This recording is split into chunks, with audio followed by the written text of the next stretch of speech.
The fourth crackdown was supposed to close the final gap. Instead, more advanced AI chips kept appearing inside China. That should bother both sides of this debate. If you believe export controls are working perfectly, the numbers raise uncomfortable questions. If you believe sanctions have completely failed, that's not quite true either. The reality is stranger.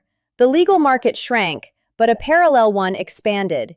And according to customs seizures, industry investigations, and executives familiar with semiconductor supply chains, the movement of restricted chips didn't disappear, it simply changed shape. Think about what that means for a second. The world's most valuable technology industry isn't just competing in laboratories anymore. It's competing inside freight warehouses, shell companies, logistics hubs, and small trading firms that most people have never heard of. The contest has quietly shifted from engineering to distribution.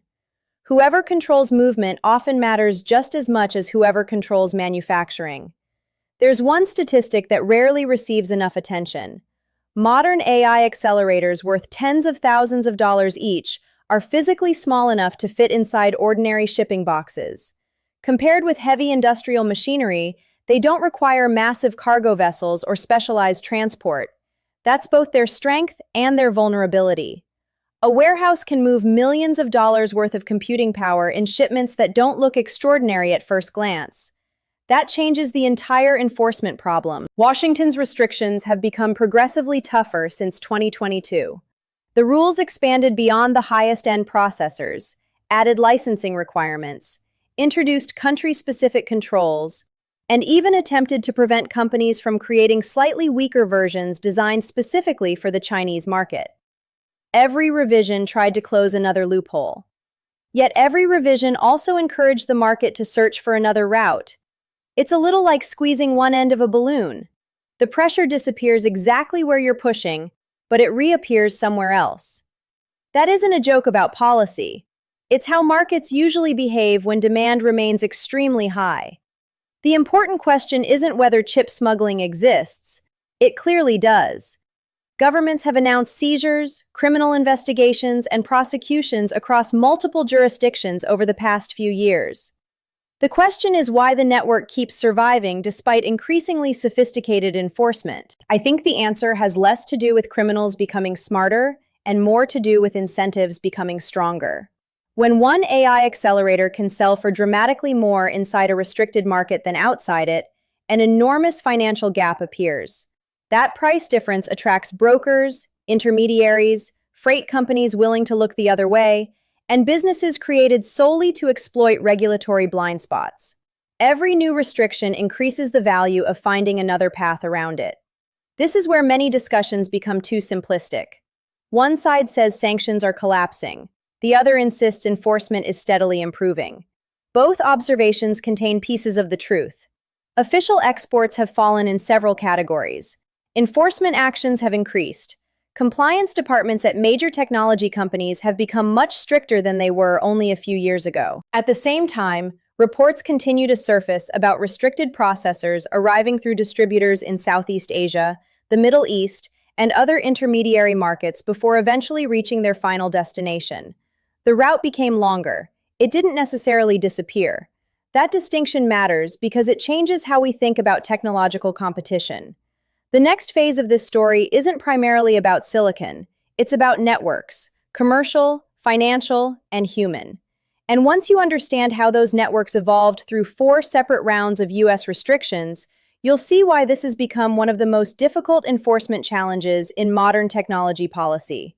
Because the chips themselves were never the whole story. The easiest way to misunderstand this network is to imagine a dramatic spy movie. People exchanging briefcases in dark parking garages, fake passports, secret handshakes. Reality is much less exciting. It's mostly spreadsheets. Most restricted AI chips don't travel through one giant criminal organization. They move through layers of perfectly ordinary businesses. A distributor buys hardware legally. Another reseller exports it to a country where no restriction exists. A trading company purchases excess inventory. A freight forwarder consolidates shipments. Somewhere along that chain, ownership changes several times before the hardware reaches an end user who was never supposed to have it. Each participant only sees one piece of the puzzle. That's precisely what makes enforcement so difficult. The semiconductor industry has always depended on thousands of specialized firms rather than a handful of manufacturers. Nvidia designs chips. TSMC fabricates many of them. Assembly partners package them. Logistics companies move them. Regional distributors sell them. Cloud providers install them. Integrators build AI servers around them. It's an ecosystem. Once a product leaves the factory, visibility becomes progressively weaker with every additional transaction. Washington understood this problem and responded by expanding export controls beyond manufacturers. Authorities began scrutinizing distributors, requiring additional end-user verification, monitoring suspicious purchasing patterns, and working more closely with allied governments. Singapore, Taiwan, South Korea, Japan, the Netherlands, and several European partners all tightened oversight in different ways. That certainly raised the cost of moving restricted hardware, but raising cost isn't the same as eliminating demand. Consider what happened as artificial intelligence exploded after ChatGPT entered public awareness. Suddenly, every major technology company wanted more computing power. Startups wanted it, universities wanted it, sovereign AI projects wanted it, governments wanted it. Demand wasn't simply growing, it was accelerating faster than manufacturers could expand supply. Now add another layer. Chinese technology firms weren't just competing for commercial advantage. Many viewed access to advanced AI hardware as essential for remaining globally competitive over the next decade. Waiting indefinitely wasn't an attractive option. When legal supply shrinks while strategic necessity grows, markets usually create alternatives. One revealing example appeared in Southeast Asia. Trade statistics showed remarkable increases in imports of advanced computing equipment into several countries whose domestic demand alone seemed insufficient to explain the surge. That doesn't automatically prove illegal diversion. New data centers, cloud investments, and legitimate AI expansion account for part of the increase. But investigators noticed another pattern. Some newly established trading firms with limited operating history were suddenly handling extraordinarily valuable semiconductor transactions. Others specialized in re-exporting electronics through multiple jurisdictions before the products reached their final buyers. Each individual transaction looked ordinary. Collectively, they painted a different picture. There's another reason these networks adapted faster than many expected. Unlike oil pipelines or steel mills, AI chips don't require enormous physical infrastructure after production. A shipment containing millions of dollars worth of accelerators can fit inside containers that are insignificant compared to traditional industrial cargo. Customs officers inspect enormous volumes of freight every single day. Finding a relatively small number of restricted processors among millions of legitimate electronic products is an extraordinarily resource-intensive task. One customs official described the challenge in simple terms. Enforcement isn't searching for one needle in one haystack. It's searching for thousands of needles spread across thousands of haystacks, moving simultaneously through dozens of countries. That's an important distinction. The objective isn't necessarily to move huge quantities in one shipment. It's to move enough, consistently enough, that AI laboratories continue operating. I sometimes think people focus too much on spectacular seizures because they're visible. Success stories make headlines. Failed smuggling attempts become public. The shipments that authorities intercept are documented. The successful transactions rarely announce themselves. That creates an illusion that enforcement is defined only by what gets caught, when in reality, the harder question is what remains invisible. And that's where this story starts becoming much more complicated. Because the biggest adaptation wasn't a new smuggling route. It was a complete redesign of how the global semiconductor trading network learned to hide in plain sight. There's a detail that almost nobody talked about during the first 2 years of export controls. The objective quietly changed. At first, policymakers believed restricting access to advanced chips would slow China's AI development long enough for Western companies to maintain a decisive technological lead. That assumption made sense. Training frontier AI models requires enormous computing power, and the most advanced accelerators were overwhelmingly designed by American firms. But something unexpected happened. Chinese companies didn't stop building AI ecosystems. They started redesigning them. That's the reversal in this story. The underground market certainly supplied some restricted processors, but it wasn't large enough to satisfy an entire country's demand. Even the most efficient smuggling network cannot replace millions of legally traded chips every year. Eventually, Chinese companies faced a simple reality. Whatever they couldn't import consistently, they would have to substitute. This is where firms like Huawei, SMIC, Biren, Cambricon, Hygon, and more threads became far more significant than many analysts expected. Their hardware wasn't always equivalent to Nvidia's latest flagship accelerators. It didn't need to be. Chinese engineers increasingly rewrote software, optimized algorithms, linked together larger numbers of domestic processors, and accepted lower efficiency if it meant keeping AI development moving forward. Training a model with 8,000 cutting-edge chips is ideal.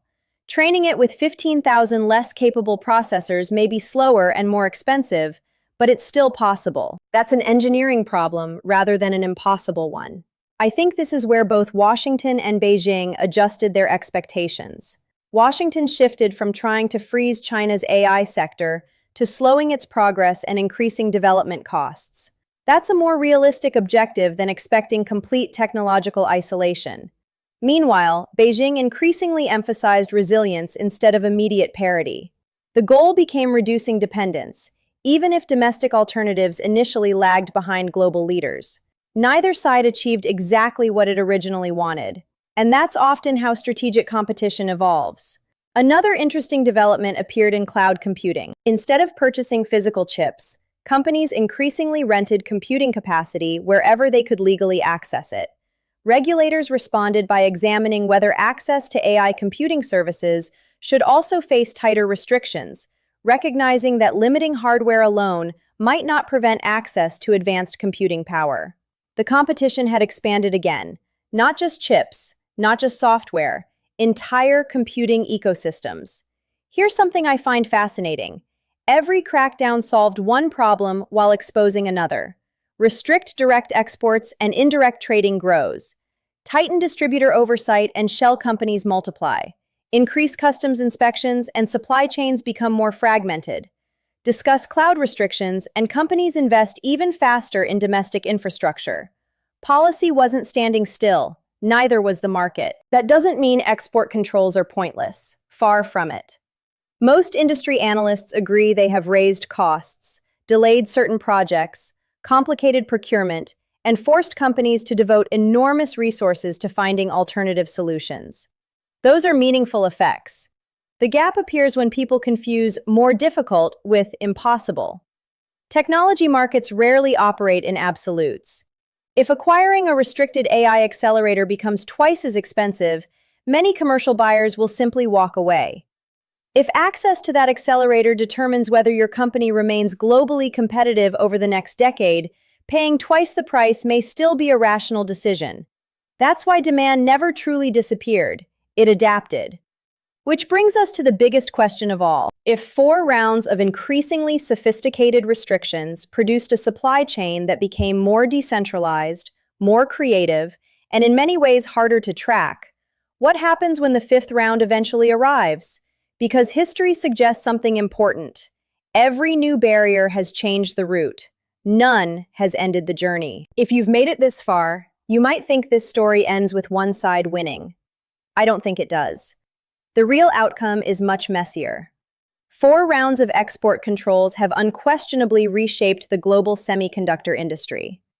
American companies face stricter compliance obligations than ever before. Governments coordinate intelligence more closely. Customs agencies have upgraded screening systems. Financial investigators track suspicious electronics transactions with tools that barely existed 5 years ago. Those are real changes. At the same time, the market has become far more decentralized. Instead of relying on a few obvious distributors, buyers increasingly work through dozens of intermediaries spread across multiple jurisdictions. Instead of one large shipment, cargo is divided into smaller consignments. Instead of depending entirely on imported hardware, Chinese firms combine legally purchased chips, domestically designed accelerators, rented cloud capacity where permitted, and software optimization to reduce dependence on any single source. That's a very different landscape from 2022. One consequence doesn't receive enough attention. The companies benefiting most aren't necessarily the chip designers. They're the firms sitting between manufacturers and customers, the logistics specialists, compliance consultants, supply chain auditors, customs technology providers, and companies building software capable of tracing increasingly complicated international trade networks. In other words, an entire industry has grown around managing restrictions. That's an expensive reality. Ultimately, those costs don't disappear. They flow through the global economy. Technology companies spend more on compliance. Manufacturers hold larger inventories to reduce risk. AI infrastructure becomes more expensive. Some of those additional costs eventually reach businesses, developers, and ordinary consumers using AI-powered products every day. Geopolitics has a habit of showing up in monthly bills. There's another lesson here that applies well beyond semiconductors. History repeatedly shows that restrictions are usually most effective when they slow an opponent while preserving your own long-term advantages. They become less effective if they unintentionally encourage competitors to build permanent alternatives that might not have existed otherwise. That doesn't mean the policy is wrong. It means policymakers constantly have to ask a difficult question. Is today's pressure buying strategic time or accelerating tomorrow's competition? I don't think anyone has a definitive answer yet. Supporters of export controls can point to delayed AI projects, increased procurement costs, and slower access to frontier hardware. Critics can point to China's accelerating investment in domestic semiconductor manufacturing, homegrown AI processors, advanced packaging, memory technologies, and software ecosystems designed to reduce reliance on foreign suppliers. Both observations can exist simultaneously. That's what makes this such a fascinating strategic contest. It's not a chess match where one move ends the game. It's more like two engineers rebuilding different parts of the same machine while it's still running. My prediction is that future restrictions won't disappear. They'll become far more targeted. Instead of broad measures affecting entire product categories, governments are likely to focus on specific companies, cloud computing access, AI model training infrastructure, advanced packaging equipment, and the financial networks supporting sensitive technology transfers. The contest will become more precise, but precision also demands better intelligence. Because if the past 4 crackdowns proved anything, it's that supply chains adapt faster than legislation. Markets rarely stand still while governments revise rulebooks. And perhaps that's the biggest takeaway. This isn't simply a story about chip smuggling. It's a story about incentives, adaptation, and the limits of economic statecraft in a world where technology, capital, and talent move far more quickly than policy. The next headline probably won't announce that the network disappeared. It will more likely reveal that it evolved again. If you enjoyed this analysis, let me know what global technology story you'd like to unpack next. There's no shortage of them, and each one reveals a different piece of how the world is quietly being rewired.